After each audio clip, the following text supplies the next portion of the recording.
supernatural is something that isn't supposed to happen, but it does happen.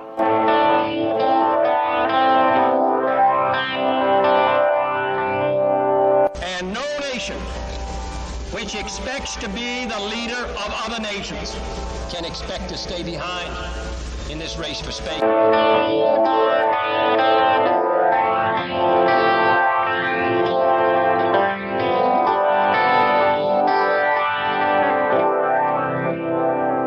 What does it take to convince you that the dead do not always rest in peace?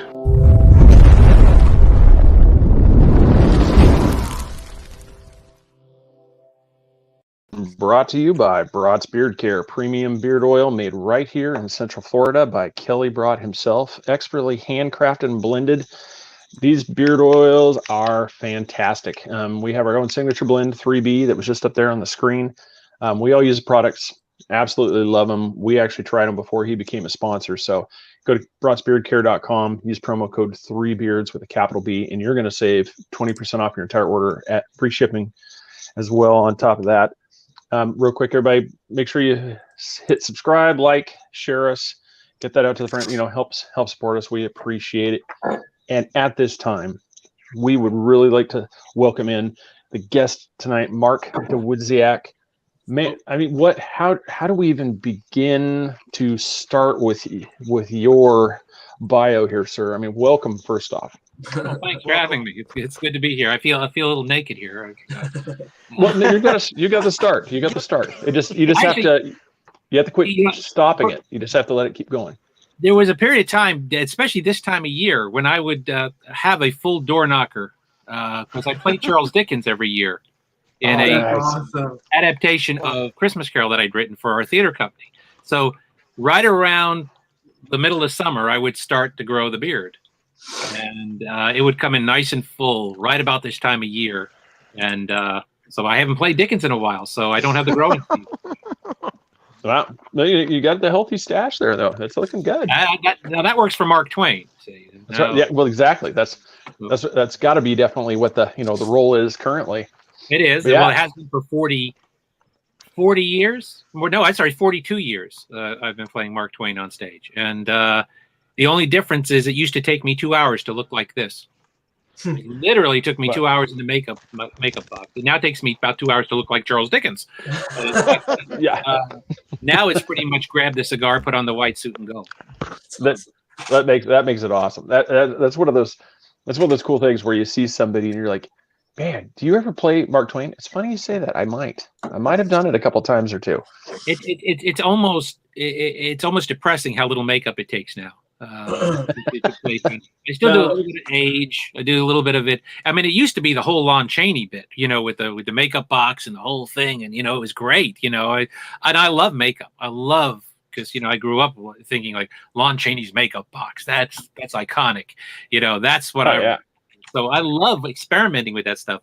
But with Twain, what I did not know when I was 22 years old and playing Mark Twain for the first time was that when I made myself up, I was showing myself what I would look like when I was 64 years old. So here it is. Wow. It was prophetic makeup is what it was.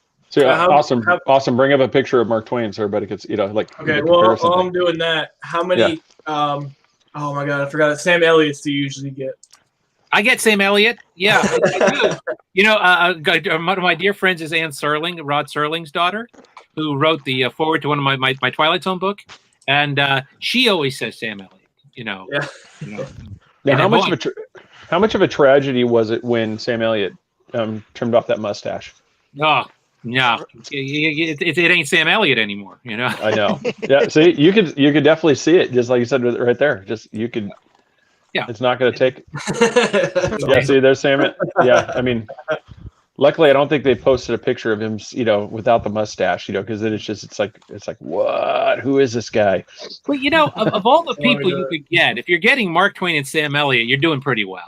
Yeah, that's true. Yeah. It's not like, somebody is saying, who you look like? You look like George Wendt. That's who you look like. You look like, like, oh, geez, so it's, if you're going to get two people, that's not too bad.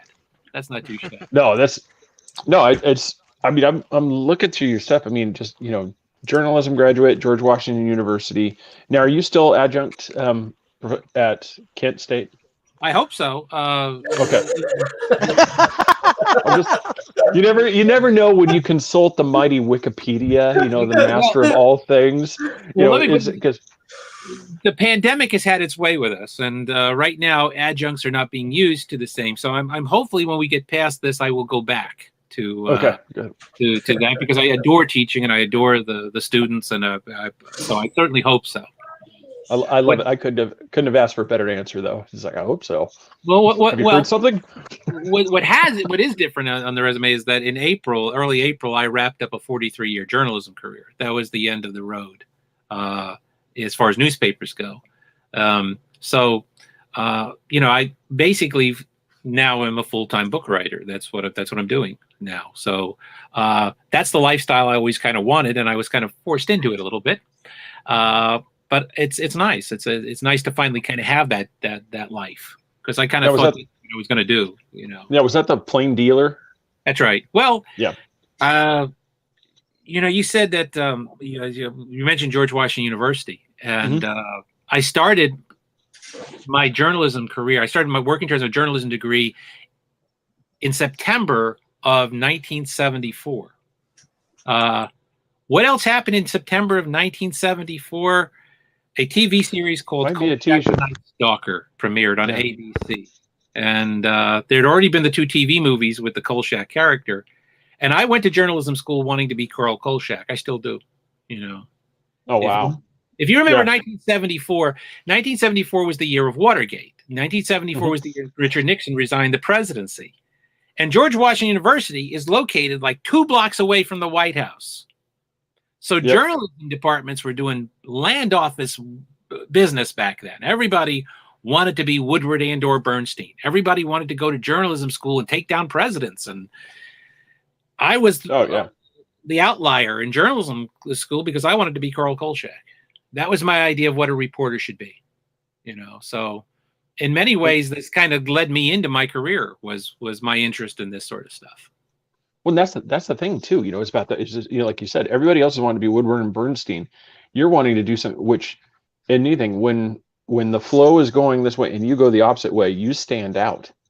I mean, you're gonna have people that are gonna notice that when how come this guy isn't doing the same thing, that are pay attention, and then you see it's like, okay, he's got something, and especially if you're good at what you do, you're gonna get noticed. And it seems like you got people's attention, because obviously 43 years as a journalist. Yeah, and they were, and by the way, and I will underline that as saying they were a really good 43 years, because most of those 43 years were spent as a television, movie, and/or theater critic, and that ain't a bad way to make a living for 43 years. You don't get a lot of sympathy from people. It sounds extremely fun. I wish I could do something like that. Exactly. It's just like I used to know TV critics who would complain about the job. And I would always want to say to them, what part of getting paid for watching television aren't you getting? Part of it, try and make this sound bad. Really. Oh, when you can't. Just a little bit overwhelming or stressful, as any job will. In my mind, I would always go to this blue-collar bar on the west side of Cleveland. And in my mind, I would be sitting between 2 out-of-work steelworkers. And we'd all be sitting there drowning our sorrows, knocking back like Bogart in some old Warner Brothers movie. And they look down at me and they say, like, what's your problem? And I say, well, I watch television for a living. And I look down at me. Do you get paid for that? Yeah, the sons of bitches pay me every week and the check clears. Well, it's a one-way trip to the parking lot to get your ass kicked, and you deserve it. If you don't have a certain amount of appreciation that you're doing this job, and you're one of the fortunate few who are being blessed. That's what I wanted to do. I set out to want to do that, and I got it. So for 43 years, I got to be right at the center of all that stuff, and it was wonderful. So 43 years. I'm not going to be one of these people who say, feel sorry for me. Feel sorry for me? Are you crazy? I had a great run. You know, it was a fantastic run. You know, and then back when newspapers were really newspapers, when it was really exciting to be part of something like that. Now, this might kind of put you on the spot, you know, trying to come up with something this fast, but what would you say was your favorite critique that you did on a movie? Yeah, like when you actually went and saw a movie and you're like, this was the one that I had the most fun, you know, doing a review on, because I just, you know, it could be either because I just absolutely love just tossing them in the dirt, you know, into the gutter, you know, for how bad of a film, or it could be one that you just absolutely loved and you couldn't wait to write the critique. You know, when you say that, and I look back after 43 years, everything suggests itself and nothing suggests itself. So because we're looking back after 43 years, but I will say this, and I think any critic will tell you this: the best and the most fun reviews to write are either the things you are totally in love with, the complete rave reviews, because that's pure emotion. That's pure. You ride that pure emotion and enthusiasm for something, or the thing you hate the most. The hardest reviews to write are the things, and most of the reviews you write are the things which fall in the middle, because most things do fall in the middle. Most things are not great, and most things are not, you know, the end of Western civilization as we know it. Everything is somewhere in between, usually. And so whatever my answer would be, and boy, I would have to think about it. Yes. So if that just comes up, I can remember, you know, very exciting things, knowing and realizing something was good before anybody else. And I'll give you an example of that.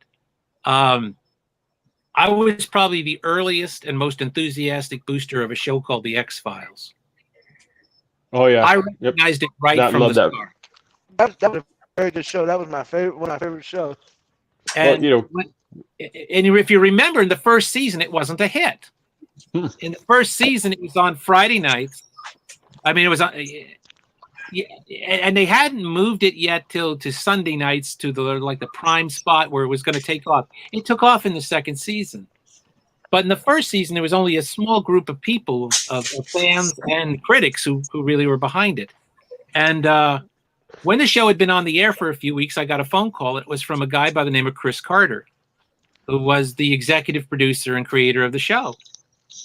And he said, you know, I get that you get us. I get that you get what we're doing. And one of the reasons he got that was because they were using my Night Stalker book as the Bible on the show. Because they didn't have an actual, how do you do a show like this? So he had been a big fan of the Night Stalker, and he had mimeographed copies of my book and given it to all of the writing staff. That's and said, cool. This is what we're aiming for. This is what we're aiming to do. We want to do our generation's answer to Night Stalker. So wow, did you ever get any kickback knowing that, or that was basically you did the show and they mimicked your book? No, the rewards were many. Chris had I don't know if I've ever told this story before, but Chris had a lot of trouble finding people to write that kind of thing for the first season. They found writers in the second and third season, especially when they were a hit. But that first year, one of the reasons he was calling me, he said, you know, how would you like to try to write a script for XFiles? And I thought, well, I'd love to, you know. So I took a swing at it. I took a swing. Me and this other writer there's the book. There's Night Stalking. That's the book that he had copied and given to the staff. I took a shot at writing a script, and he sent back notes upon how to rewrite it. And I rewrote it again, and they ended up not using it.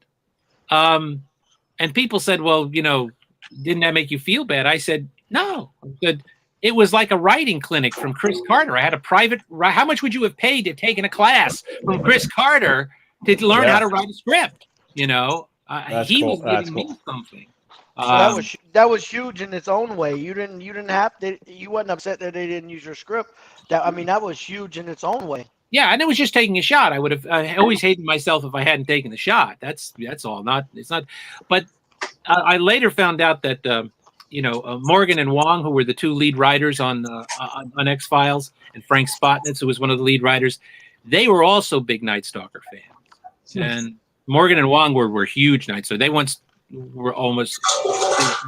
came up to me at a party at a network party and just basically backed me into a pillar saying, you know, we're the big Kolchak fans, we're the big Night Stalker fans. So I mean, you know, the rewards have been many over the years. No, that's fantastic. Because I mean, I love. I mean, I was trying while you were talking about it, I was pointing out. I've got a poster, you know, for XFiles. You know, I want to believe. Mm-hmm. Yep, I got it right there. I've been a huge, and that was one of the things that's like, yeah, you know, Chris Carter, you know, he took, you know, your book, and you know, I was like, and so it's really cool that you brought that up first. You know, it's like he beat me to that question. So yes. Well, yeah. So when did? Go ahead. So when was the first episode of XFiles? I mean, it probably was just in the beginning of my era. I mean, I'm not sure. I should know the date. It's the early '90s, and I should know the date. Yeah, that I should too. That's true. You weren't even born yet, Austin. Because sorry. Night Stalking Says 98. was 91 and had not come on the air yet. And then the revised version of what was called the Night Stalker Companion was published in 1997. And by that time, the X-Files not only was on the air, but it was a hit, and I could acknowledge Chris Carter in that book in the second edition of saying how much influence Night Stalker and Kolchak had been on the X-Files. Because Chris Carter basically would say to anybody who would listen and anybody would ask, and even people who didn't ask, he'd say, I created the X-Files because as a kid, Night Stalker scared the piss out of me.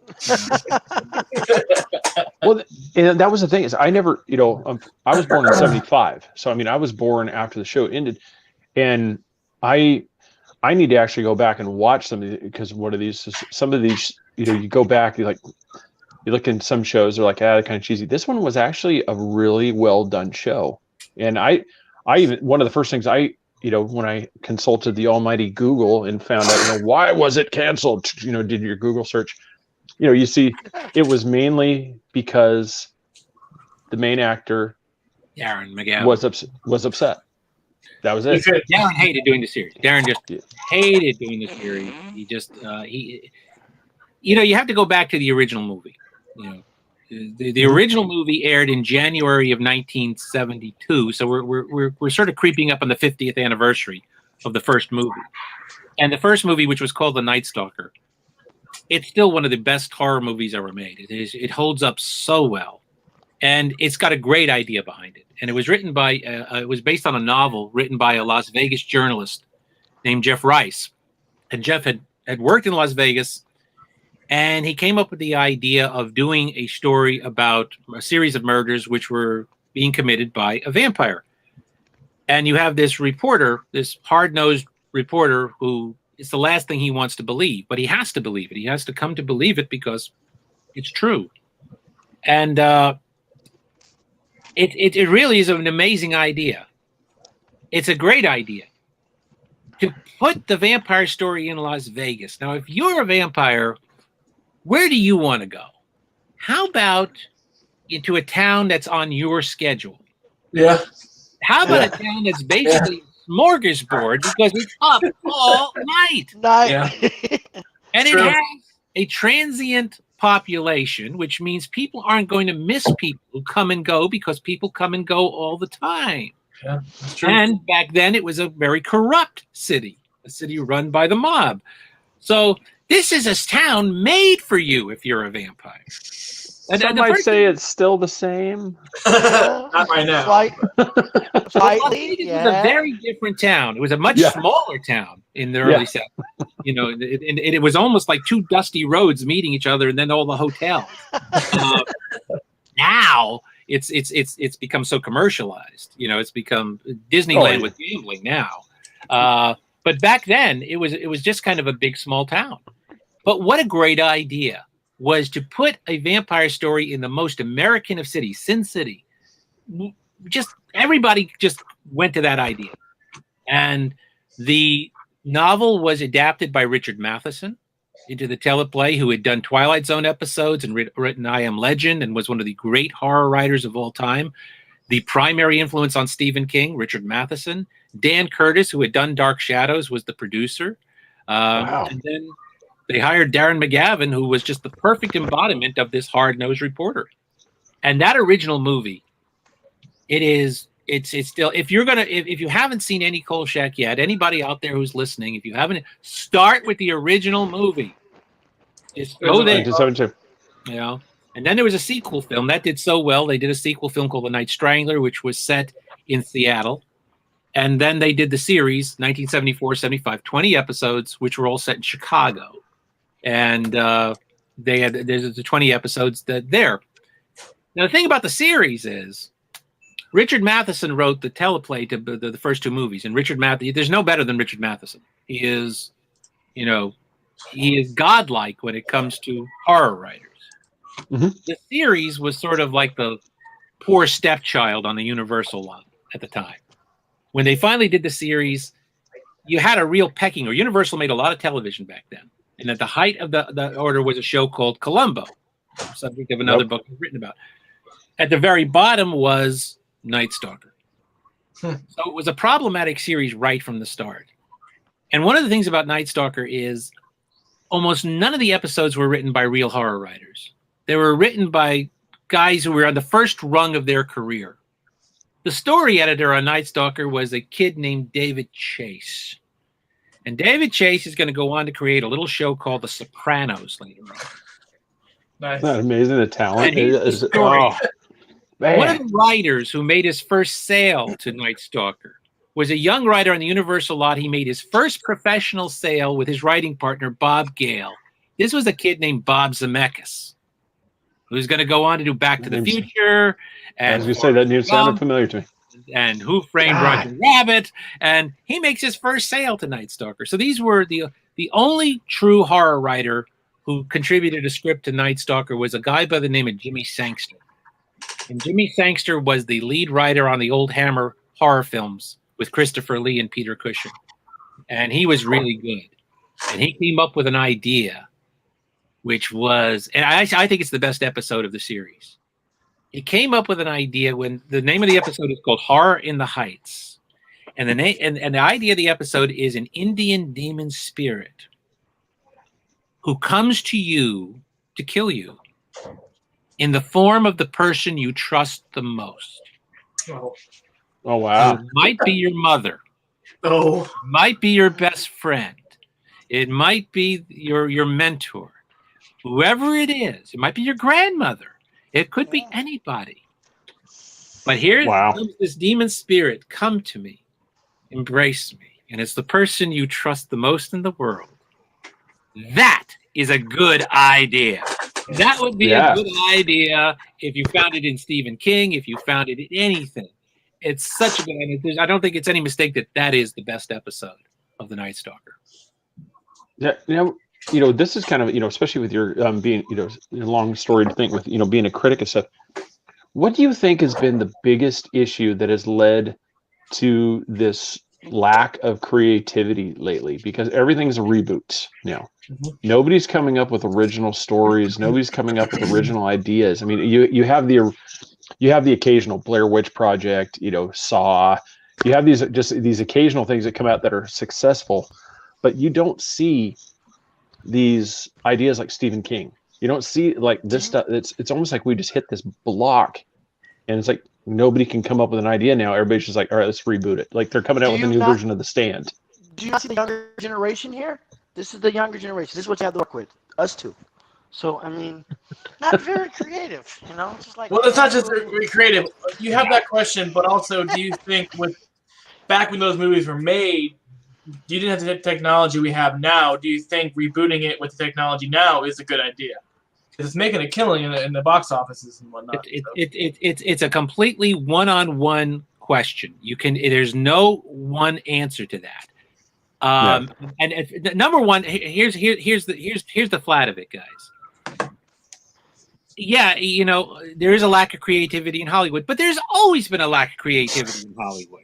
Hollywood has never been the one to innovate. They wait. Yeah. And then they see what is successful, and then they jump on it. They have since the 1920s, they've done it this way. This is no different than they've ever done things ever. And the things always get moved ahead in books, stories, comic books, graphic novels. They all push the envelope way before Hollywood does. Then Hollywood Oh, notices yeah. and says, it's successful. It's already been proven successful. Let's steal it. Let's copy it. Let's exploit it, and let's make it. Hollywood has always been a bankrupt place. It has always been an intellectually bankrupt place. And they have always waited. They've always been extraordinarily cautious to wait and see if it works somewhere else. Television has innovated more than the movies has. Oh, yeah, absolutely. Much more innovation out of television. And some of the best horror of the last 20 years came out of television. You know, Yep. there's nothing wrong. Look, there's nothing wrong. Like just back in the 70s and 80s when the slasher movie was the big thing. There's nothing wrong with that. You know, and now, you know, you have what people have termed the torture porn movies, you know, the Saws and the Hostels and such. And that's fine. But that's a very small amount of what horror is. That's what has taken over the big screen. Where are you finding sort of the horror, which is sort of got a brain? Where are you for the last 20 years, it's been television. It's been things like The Walking Dead, American Horror Story, Penny Dreadful, Supernatural.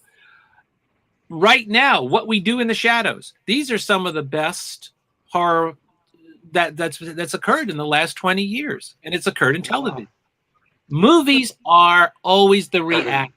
They are never the originators. So, and the safest thing you can do is to do something which has already been done, a reboot. Yeah, that's true. Yeah, it already worked once. Yeah. And by the way, Hollywood has been doing reboots since the 1930s. You know, it's always been true. You know, there's a I don't know if you guys know the movie The Maltese Falcon with Humphrey Bogart, one of the great detective movies of all time. Mm-hmm. It was released in 1942. Bogart plays Sam Spade, one of the iconic detective characters of all time. Here's the secret. It was released by Warner Brothers. It was the third version they had done in less than 10 years. Wow. It was a remake. It was a that. reboot. It was, so they've always done this. And when people say, you know, remakes, what is good idea or bad idea? Sit back and wait to see the result, because 9 times out of 10, bad idea. But you know what? 9 times out of 10, every movie's a bad idea. Yeah. Most movies. You know, there was a great science fiction writer named Theodore Sturgeon. Theodore Sturgeon was one of the great minds in science fiction. And he postulated something which is called Sturgeon's Law. And Sturgeon's Law, and because, you know, we are, you know, on the, as you said, the high side of NC-17 here, I will quote it exactly. Sturgeon's Law is 90% of everything is shit. Yep. Now, that sounds cynical. But what Sturgeon was actually saying was, no, 90% of everything is shit. 90% of lawyers are shit. 90% of politicians are shit. 90% of everything is. It was never meant to be the majority that shine. It's the 10% that you hold up and you aim for, and you say, that's why you have standards. Yeah, so that makes sense. Yeah, that's good. You know, and when people say, "Oh, you know, 90 most of television is crap," of course it is. You could say the same thing about the New York Times bestseller list. You could say the same thing about, you know, any era with movies. If you look at the vast majority of stuff that's on TV at any era, a lot of it was junk. You know, and it's going to be junk. So, you know, the same thing probably applies to reboots. You know, maybe 1 out of 10 is good. And that would be right on the batting average for Hollywood. So you say, is it usually a bad idea? Of course it is, but most ideas are usually bad ideas.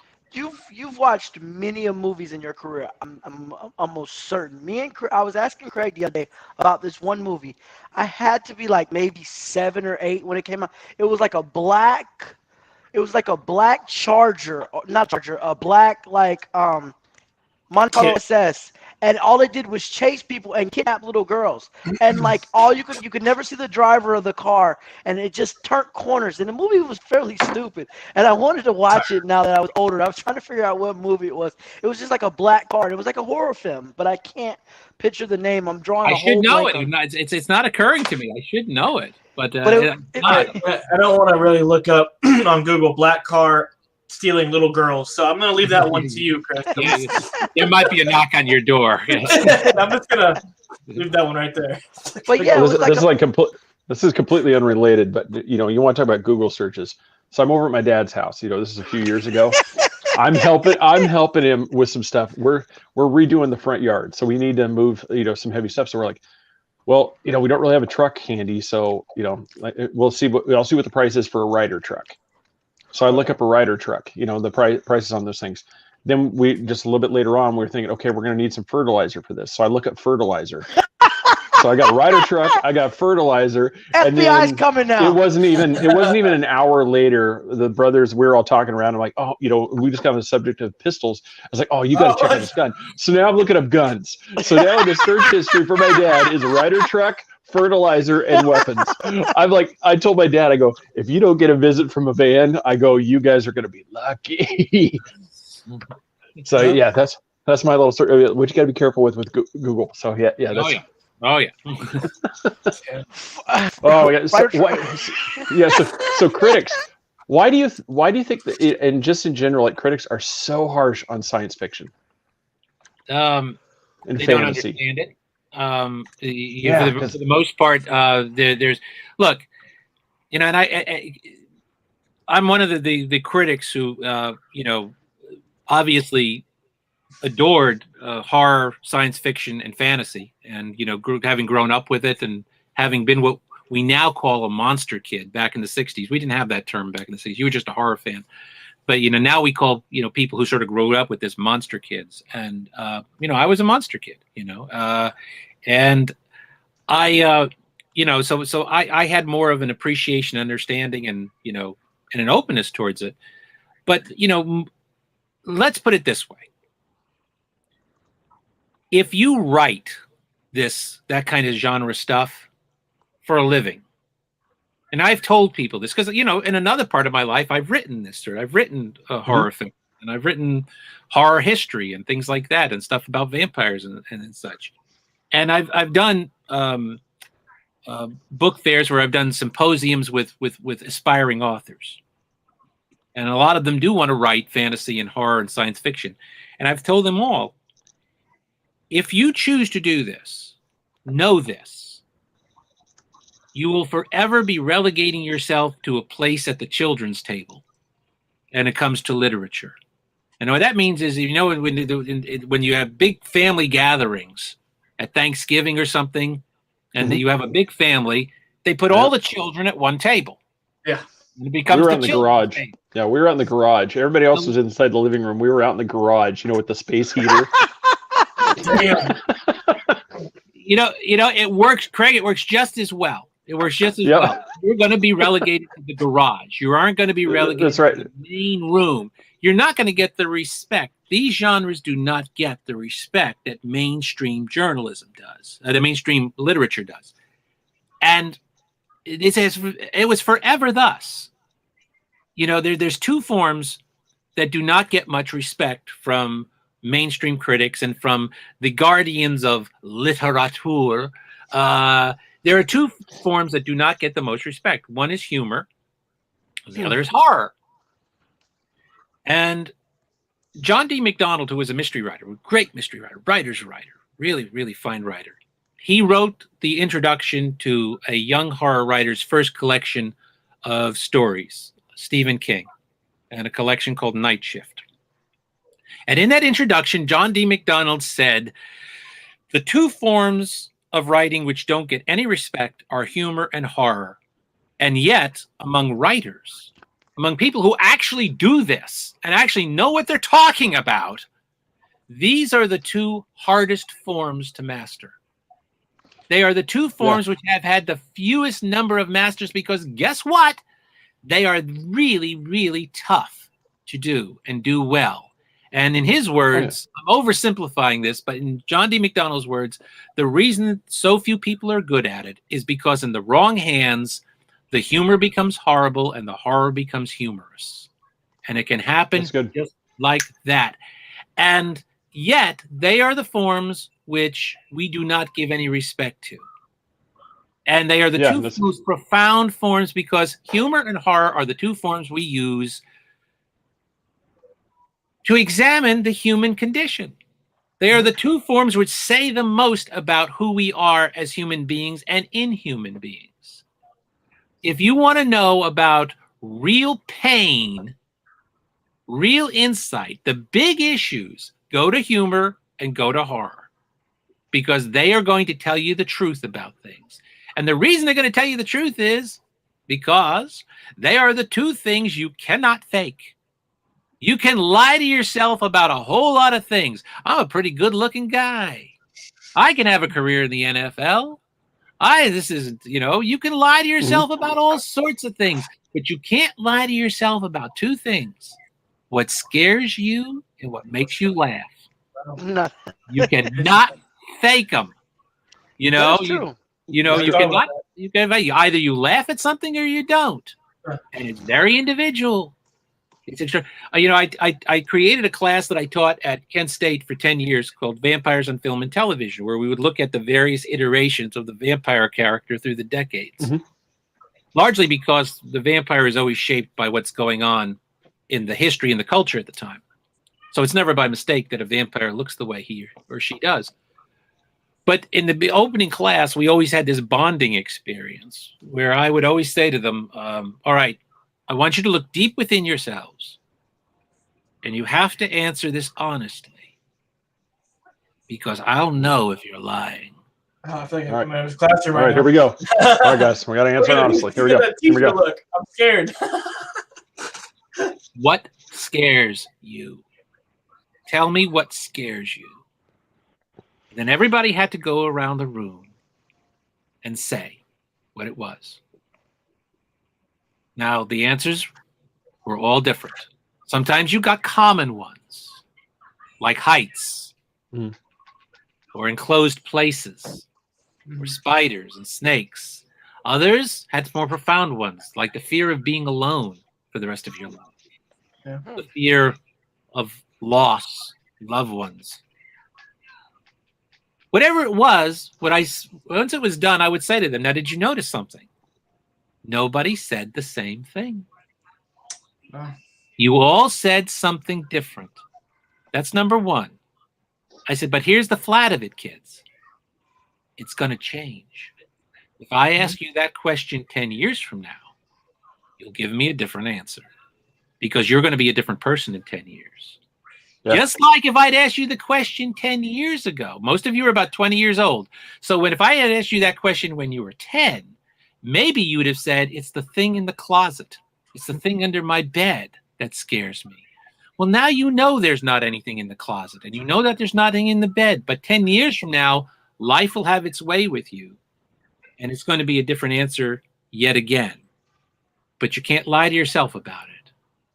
It's individual, and it's why if you had 20 people, if this discussion was happening between 20 people right now, and we asked them the question, what is the scariest movie you ever saw?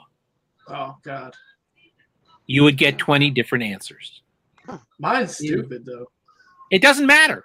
I know. It wasn't supposed to be a scary movie, but that's the funny part. All right, Austin, you put it out there. What is it? It's going to be stupid, Craig. It was Signs. Fucking Signs.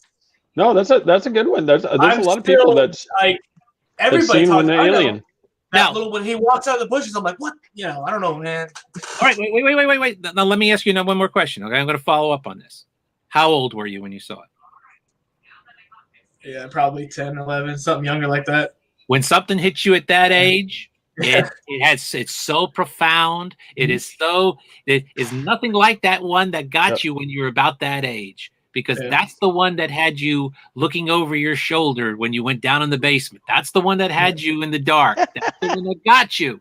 So everybody's is different. And you're going to flip that around and say, like, what's the funniest movie you ever saw? You know, and everybody's answer is probably going to be different because humor is very individual, just as horror is very individual. But they are still the two forms that do not get the respect that they deserve, and yet they deal with the most profound things. That's crazy. Yeah, I would have to go with Something Wicked This Way Comes was the one that I remember scaring me the most when I was little. That's not a bad one. You know, I have great affection for that movie because that movie was the start of my friendship with Ray Bradbury.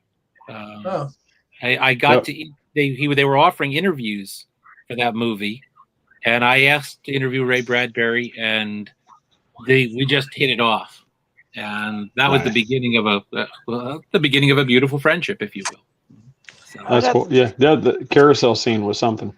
Yeah, I'd have to say Chucky. That was growing up. No. Yes, Chucky got modern earlier and later in life. It got not scary, but back in the day, Chucky was scary. You know, and again, that's very potent stuff. That stuff that hits you at a certain age is incredibly potent because it's never going to scare you the same way when you're a little older. And sometimes you go back and go, what was I scared of?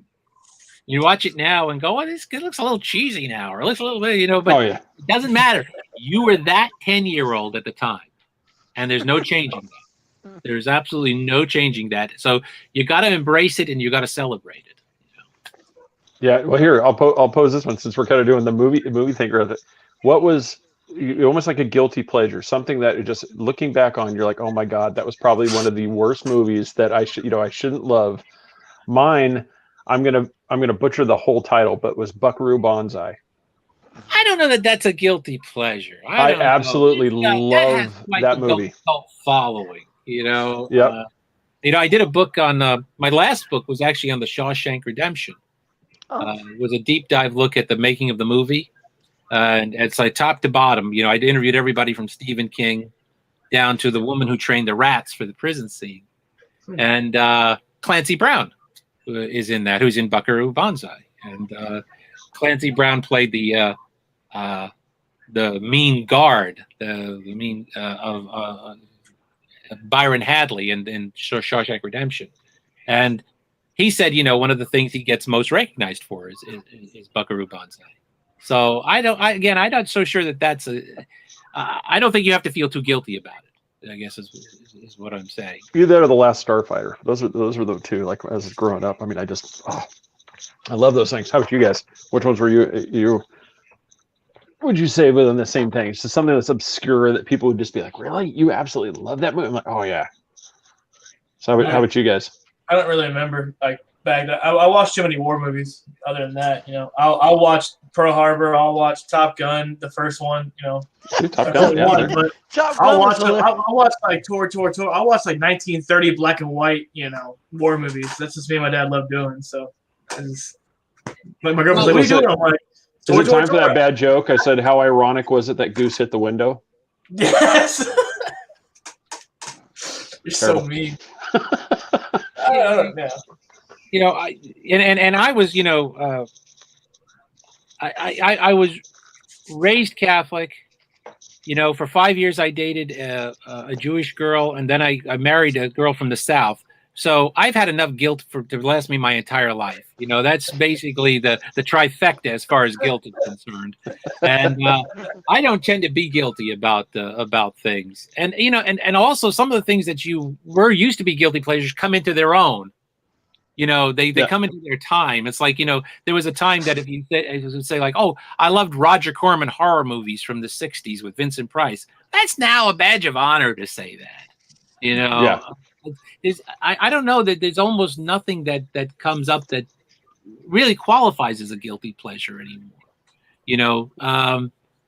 Maybe some low end reality shows would really qualify as guilty pleasures for some people. That's true. Yeah. Maybe closet you're a Kardashian fan. All right, I feel a little guilty about spending my time with this. Yeah. But I tend to have a different view of the pop culture, than most people, and that is that if there's a basic human need for something, it's never going to go away. There's going to always be an iteration of it. And no matter how hard you try to stamp it out here, it'll pop up over here because human nature doesn't change. If history teaches us anything, it's that you study how politicians acted in ancient Rome, and it sounds like exactly like today. It sounds like the animal doesn't change. You read about politicians in the 1500s in France. Oh, this sounds like our politicians, because they are exactly the same. So human nature, sadly enough, does not change. And therefore, our tastes do not change. And everything is always there. It just changes the delivery system is all. The only thing that changes the delivery system. How about this one? Oh, there you go. That's not bad.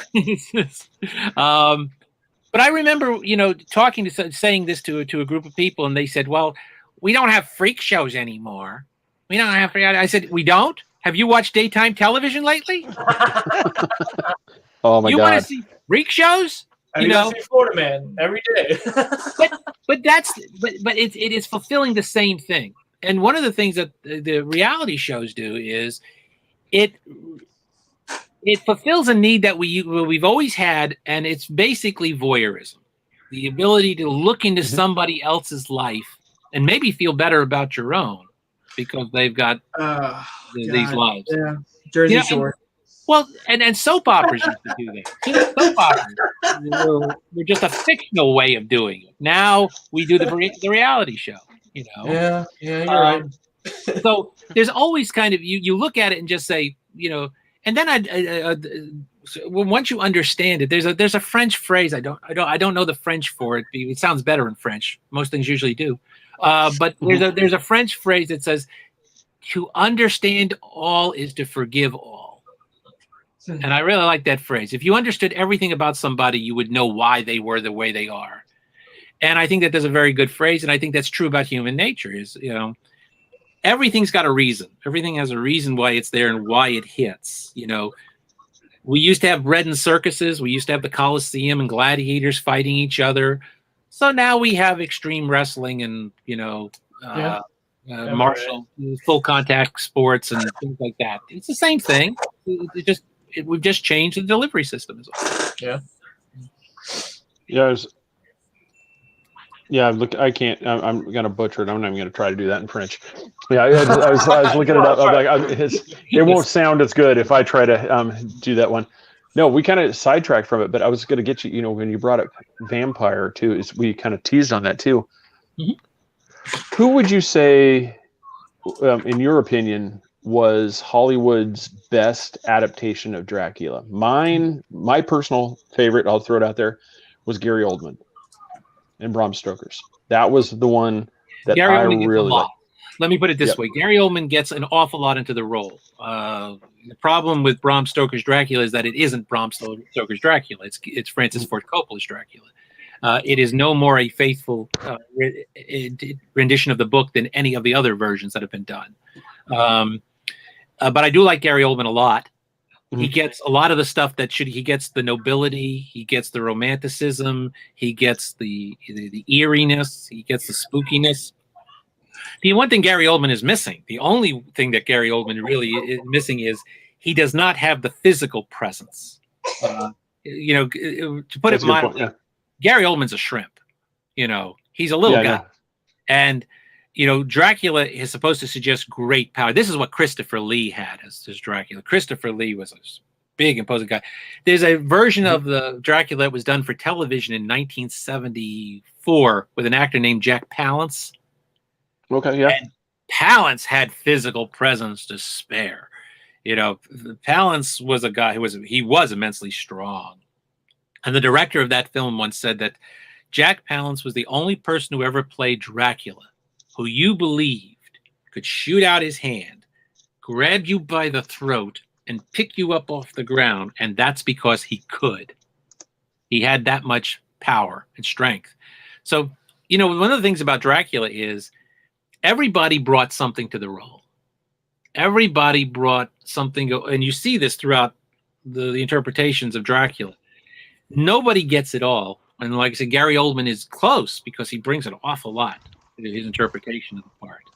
But if you go back to the original 1922 Nosferatu with Max Schreck, he brings that sort of creepiness to it. His part is very. There's Jack. And I'll try that again. It was doing some weird tweak out thing. Yep, there. Yeah, and then Lugosi plays it in 1931. Bela Lugosi, and he is authentic Hungarian.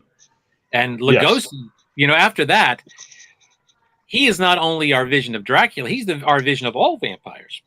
All vampires talk with a Hungarian accent and wear dinner suits and capes and bulk like this, and that is the vampire. So Lugosi sort of sets that. Then there's an actor named John Carradine who plays it, who brings this kind of seductive quality to it. He's the seducer, and that becomes a very big. And then Christopher Lee, who brings that raw sensuality and that incredible power that Lee had, that almost animalistic approach to it. And then we got Jack Palance, and it all kind of builds to Gary Oldman, who then has all of these elements. He tries to incorporate all these elements into his performance. So yeah, because that really stuck out to me, like that shaving scene. That's right out of the book. He cuts him, and all of a sudden just whichever that licks the barber blade. It just so you look at it, it's like it's just some of those things from that scene. It's just iconic ones that stick with you. I said you get this. See, Francis Ford Coppola, when he directed that, he had never directed that kind of movie before. He had made his name on the Godfather movies, which basically the Godfather movies are a bunch of people in rooms talking to each other. There's not a lot of special effects. There's no need for it. There's not a lot of camera angles or movements. When he got to do Dracula, it was sort of like being able to play with everything all at once. And that Dracula incorporates almost everything that existed as far as technology goes. It uses stop motion. It uses prosthetic makeup. It uses CGI. He's like he's playing in the sandbox of all these tools he never had to do before. There's Max Schreck. Leave that up for a second. Yeah. I'll make this point because of something we said. I said that every vampire is shaped by his time. Okay, so this is the first great vampire of film lore, and this film comes out in 1922. And as I always like to tell my students, Bram Stoker, who wrote Dracula, died in 1912. He died in April of 1912, within a week of the Titanic hitting an iceberg and going to the bottom of the North Atlantic. It was the last news he got. And then he died in April of 1912, and 10 years later we get this movie. So I always say to my students, what happened between 1912 and 1922? Well, some of my students immediately know one thing that they're going to say is the First World War. And I always say, well, we hadn't started numbering them yet. There was no need to. We didn't know there was going to be a Second World War. So we called it the Great War, or just the war, or the war to end all wars, more ironically. And I always then say to them, how many people died in the First World War? And they say, how many do you think died in the First World War? And the answer is 8 million. And then I say, here's the thing, though. The First World War was not the big killer of this period. What was? The Spanish influenza, which spreads because of the end of the war. The soldiers are the carriers. They become the plague carriers who go to all parts of the world. Now, 8 million people died in the First World War. How many people died in the Spanish influenza? Oh, that was Since we're going through a pandemic right now, the answer is we don't know how many people died in the Spanish influenza because it reached so far, and there are so many places that didn't have good records. We don't know. But the low figure is 50 million. Yeah. 50 million people. That was 3% of the world's population at the time. The high figure is 100 million. It could have been as high as 100 million. But if we accept 50 million, if we accept the low figure, that's 3% of the world's population. Yeah, it's crazy. Yeah. So now you're in Germany, right? You've lost the war. You are on your knees. The Treaty of Versailles, which has ended the First World War, is punitive. You are runaway inflation. Nobody has money. Nobody has food. And your reward for all this is the Spanish influenza. And you get hit with this. And now, Germany, one of the few things they have of pride, to take pride in, is their film industry. Their cinema is ahead of everybody else at this point. And F.W. Murnau makes an adaptation of Dracula. He sets the story not in the 1890s, which is when the book is, but in the 1830s. Why? Because the 1830s was when the last plague went through Europe. And he sets in the port city of Bremen, which was the entry point for the plague in Germany in the 1830s. Now let's look at this vampire. Does that face remind you of anything? And the answer is, what did they think carried the plague? And the answer is rats. It was actually the fleas on the rats, but the teeth. But the rats were the carriers, and they were the face of plague. And this is the most rodent-looking vampire of all time. He is meant to symbolize pestilence and plague, and he is completely shaped by the First World War and the pandemic. So you have the first vampire. Here we are going through a pandemic right now, and the first vampire of film history is completely shaped in his look and how he acts by a pandemic. And if you missed the point, if you watch Nosferatu, rats run all through that movie constantly. You cannot turn around in that movie without running into a rat. So there it is, the very first vampire. And you can do this for almost every single vampire right on through. They are always shaped by what's going on in the culture and the history at the time. And that's the first example of it right there. That's cool. We're getting a master class. See, we're doing a nice master class series here, gentlemen. Hope you're taking notes. This is cool. My mental notes. Well, and then 9 years later, just 9 years later, and it seems like it's a lot longer, but just 9 years later, you get the first sound version of Dracula with Bela Lugosi, and the question you can immediately ask is, well, the vampire in Nosferatu does not look anything like the vampire just 9 years later. The vampire 9 years later looks like this. Yep. This is the vampire. This is the vampire of. So what changed? Why does the vampire look like this just 9 years later? And the answer is completely what's happening in the culture. What happened in the culture shaped that vampire in a completely different way. So the vampire bends to suit our needs, not the other way around. We do not serve the vampire; he serves us. So, and if you want to know where it all changed and how it all changed, are you guys familiar with a soap opera from the 1960s called Dark Shadows? Craig might. Yep. Dark Shadows was a soap opera which was on ABC and not a very successful one. It was heading towards cancellation. There was nothing supernatural about it. There was nothing scary about it except the ratings. And the guy who created it was named Dan Curtis, who would go on to do a lot of horror in the 70s. And he had created the show to be what was called a gothic, which was just like a gloomy castle, but there was nothing supernatural about it. A gloomy estate in Maine. So they were going down the tubes, and he was watching the show with his kids. And his daughter said, well, gee, Dad, you're going to get canceled anyway. Why don't you make it scary? We thought, well, why not? Now, soap operas at the time were basically for housewives and grandmothers at home.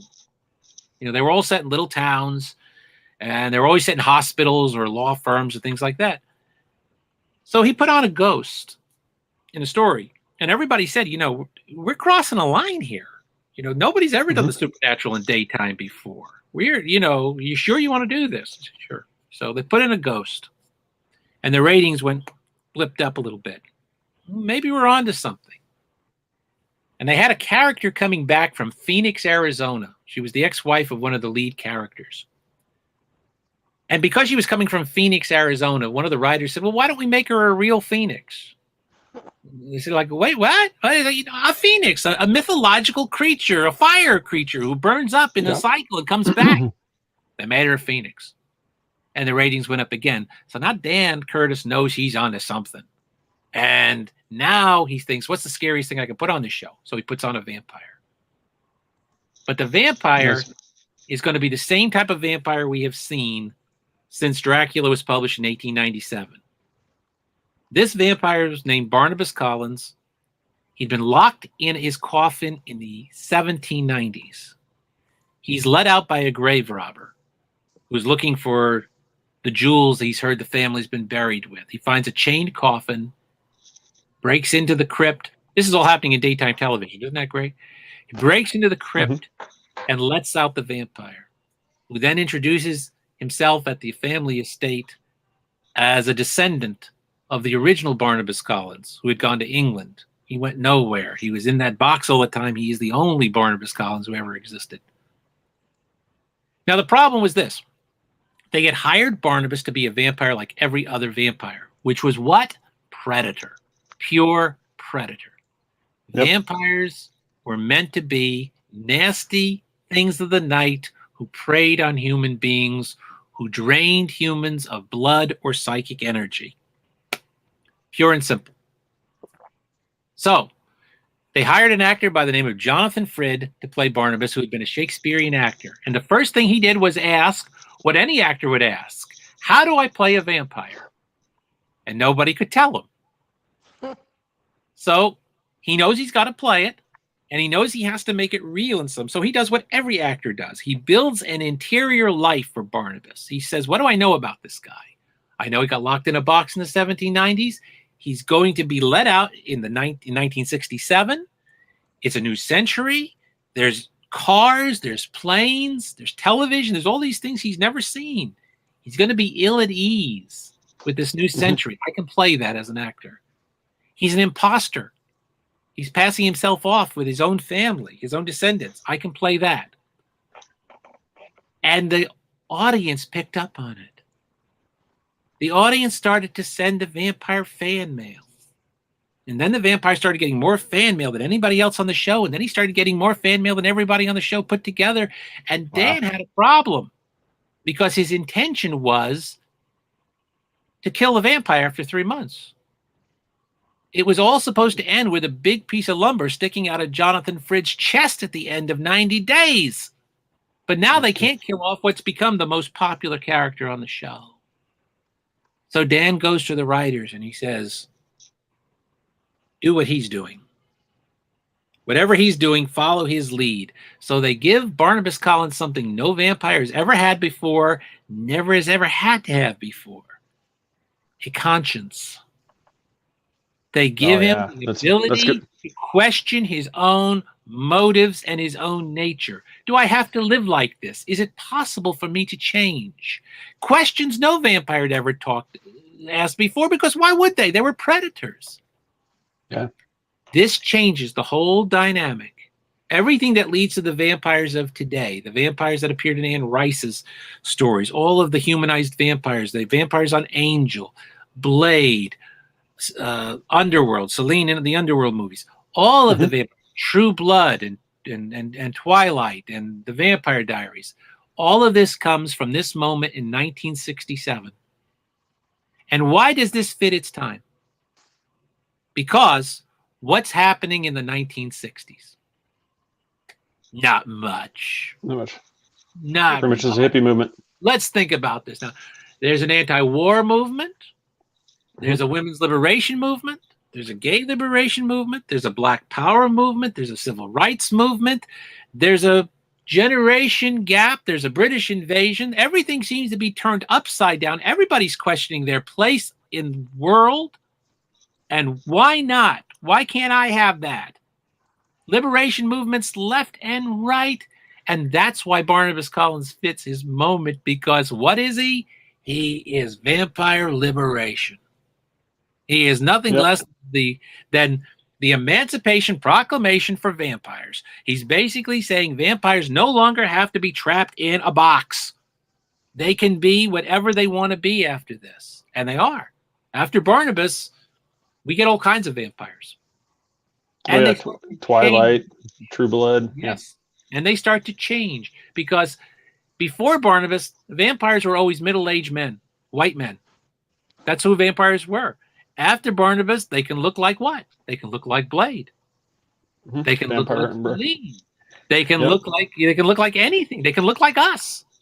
They can look like any of us. And that's why that character is so important. It is the middle point that where everything changes. And guess, here we are again where we said the innovations, right? Mm-hmm. The innovations didn't happen on the big screen. They didn't happen in movies. They happened on daytime television. Daytime television had more to say about this than all the horror movies which were being done at the time. That's where yeah, and it was just something. It was all basically by chance. You had an actor that just took a chance, created something, and it was like, oh my god, it worked. Yep, but it wouldn't have worked if it hadn't happened at that time in that era, in that decade. It happened. Yes, it happened by accident, if you will, but then it happens. It takes root because the decade is right for it. The time is right for it.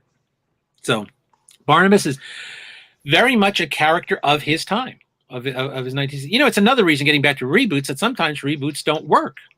It's because when things work and they hit, it's because they hit at the proper time. They hit in their time. And it's hard to go back and recapture that. It's hard to go back and recapture that moment of why it hit at that time. So, but anyway, yeah, Dark Shadows, very, very important in all vampire, the vampire storytelling, because it changes the whole direction of the vampire.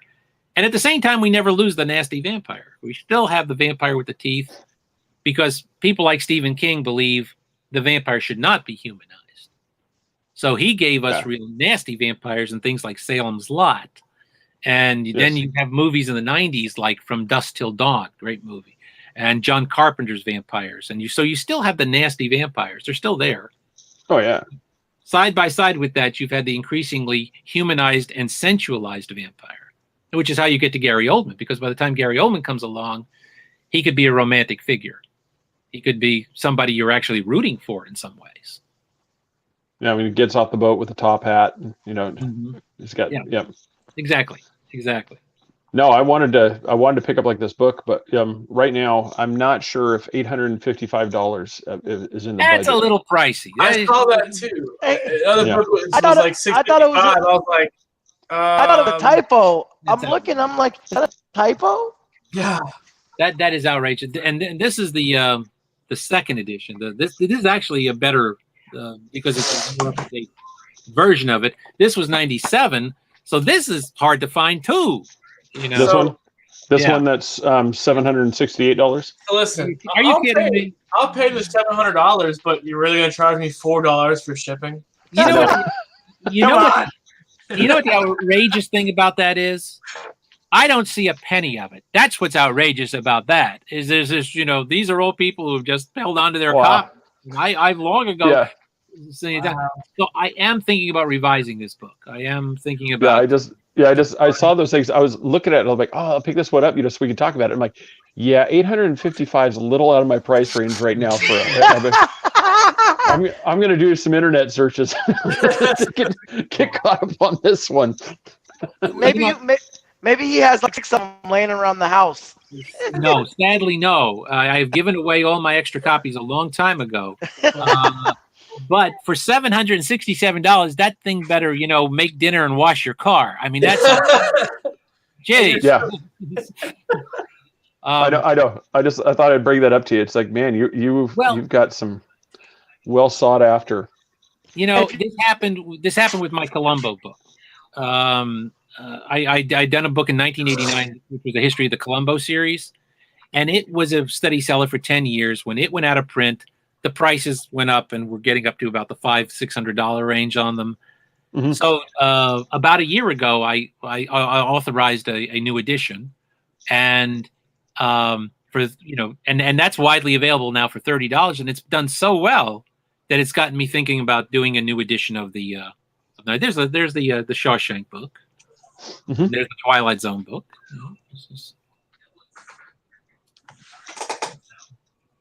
let's see. They got Those are better priced. Yeah, they got a few things in there, where they're mixing it. But I know, like, one, you had the, oh, I apologize, the title. I had that one right down here. I'm trying to bring it up. There it is. I love the title of that book, The Bedside, Bathtub, and Armchair Companion to Dracula. Yeah, I love that. That's everything Dracula. It's about the evolution of the character. There's entries on Vlad the Impaler. There are entries on the very people who've played Dracula, but the backbone of the book is actually Stoker's book, and the writing of the book, and because it's an incredible book. I think it's the greatest horror novel ever written. Nuts. So it's certainly probably the most influential horror novel ever written. So that book was a great labor of love. It's got really good. Mine, though. I can't take credit for the title because it was part of a series of books. The publisher had done a book about 10 years earlier called The Bedside, Bathtub, and Armchair Companion to Agatha Christie, and it had become their best-selling title. So they did another one about Sherlock Holmes, and then they decided to do a whole series based on this, and I got the Dracula assignment to do that one out in a series.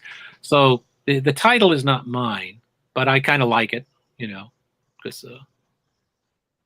So everybody you go to Amazon, obviously, like here, you go to his page, like I'm doing here, click there, and then you go down, and there should be a little thing, and I'm trying right here. You do this, you click follow, and and I will admit to one thing about the book. Should I show everybody my password here? Yeah. Yes. That's a good idea. But it is an incredibly schizophrenic resume. I'll be the first one to, because 5 of the books are on Mark Twain. Then there's books you have extensive on that. Yeah, Dracula and Night Stalker, and there's a literary biography, and there's the Twilight Zone book, and so it's a little bit. There's the Columbo book, so it's a little bit all over the map. But I don't like repeating myself. So it's kind of fun to do this for a while, then go back. I always go back to the spooky side of the street sooner or later. The next book, in fact, the book I'm working on right now is going to be a biography of Edgar Allan Poe. So now is markdawidzak.com still a great place for people to come see you, or is it okay? Oh, sure. Yeah. And that will lead to all the Amazon books and everything. Yeah. Okay, I wanted to. Oh, come on. The book that Craig was showing us. If I pick it up, what's the odds of me getting it signed? Well, something that I got. There's me as Mark Twain. There he is. A makeup. I was about to go on stage. My daughter took that shot, and I was about to go on. I was winding up the watch to go on stage a couple of years ago, and she snagged that. That's nice. There's the beard. There's Dickens. There, if you can at all see that, you can see what the full beard looked like there. Oh, there we go. Nice beard. Go. Yep. Every year that was I think there's a section for performance. Is that performances? Probably. That's the actor and playwright. That's the thing. It's a picture history. But yeah, there is one right here. Yeah, performances. It's not got. I think that's got a pretty good shot of the Twain makeup.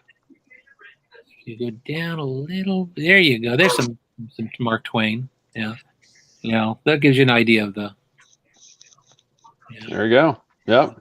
There you go. Yep, definitely.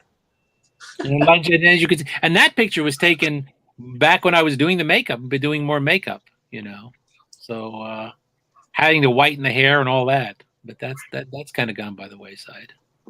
Then nature's helped that come into play where you're able to do that more on a. Yeah, and there's some Dickens shots there that show the beard, so that's nice. Oh, yeah, I could go back to that. Okay. Right. Yeah. Let's see, get back to there because there's one real quick while we're wrapping it up here. I think is that the one? That's one. That's not bad. That shows. Now I'm seeing that you're in this whole white suit. You remind me of the Colonel. You get that a lot, probably. Well, I'm saying the Colonel more now. I once did a show in East Tennessee, a Mark Twain show. And this was many years ago, but after the show, my wife and I were driving home, and we stopped to pick up dinner at a Kentucky Fried Chicken. And we drove through the drive-through, and I was in the white suit. I was like, They thought you were the Colonel himself. I think we gave the person the drive-through a heart attack when we went through. Yeah, this is one of those. Okay, this is your bill, sir. Do you not know who I am? That's my chicken. Hey, Craig, they go get everybody out the kitchen. Mr. Colonel, man, serious, look. Mr. Colonel. Awesome. So everybody, go there to Amazon, buy the book. Check them out at markdawidzak.com. Go there. Same thing. Now, if people go to your site, can they get a signed copy from you? Oh, yeah, that's right. Chris asked that. This is what I've started in this era of the pandemic. This is what I have started to do. If you buy a copy of the book, any one of the books that I've done, I have had special book plates made, signature plates, which I can mail to people. So they do not have to entrust their copy of the book to the mails, number one. If you're buying a book and, it's entrusting your books to mails is not it's not often a good idea.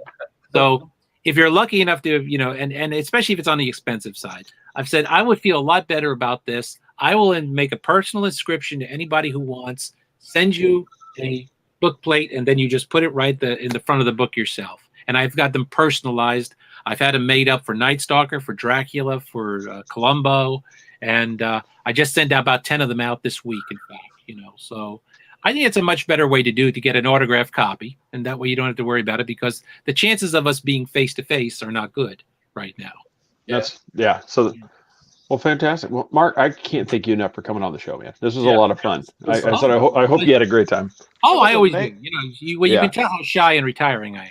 You can tell. Oh no, we could talk for a long time. I said if we'll be in touch, and I said I'd love to have you on again.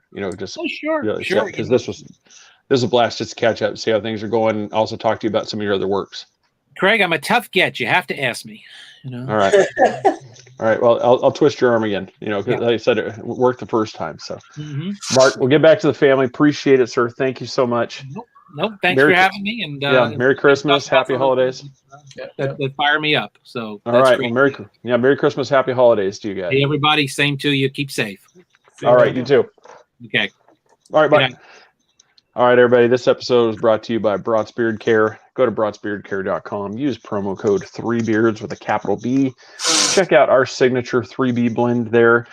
Amazing reviews. Everybody that has tried it has absolutely loved it. It just, it does the beard. It makes the beard. With it, if you want, that's the blend for you. So check him out. Go to broadsbeardcare.com.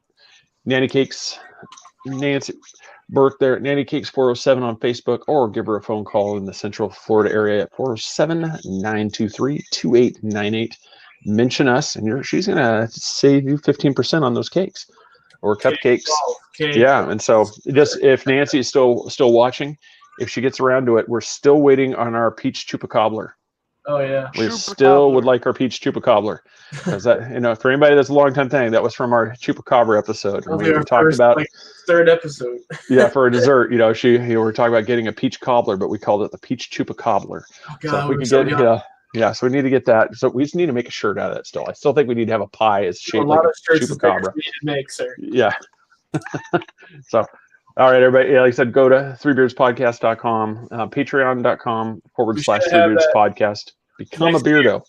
Next year we should have, next year we're going to have our little explicit secret fun episode. It's probably like $5 a month, maybe something like that. A lot more fun. We're just out and just talking about random crap. So rant session. It's us in our normal non-reserve selves, if there is such a thing. Yeah. So everybody, thanks for watching. Appreciate it. Thanks again, Mark, for coming. Everybody go to markdawidzak.com, amazon.com, help support him. Those books, fantastic work, especially, like I said, Mark, if you're a Mark Twain fan, he's got a lot of work on that. We didn't even really touch on that. So definitely go check out the stuff, especially if you're really into Mark Twain. Yeah. Everybody, thank you for watching. Appreciate it. Everybody we'll talk to you later. Good night.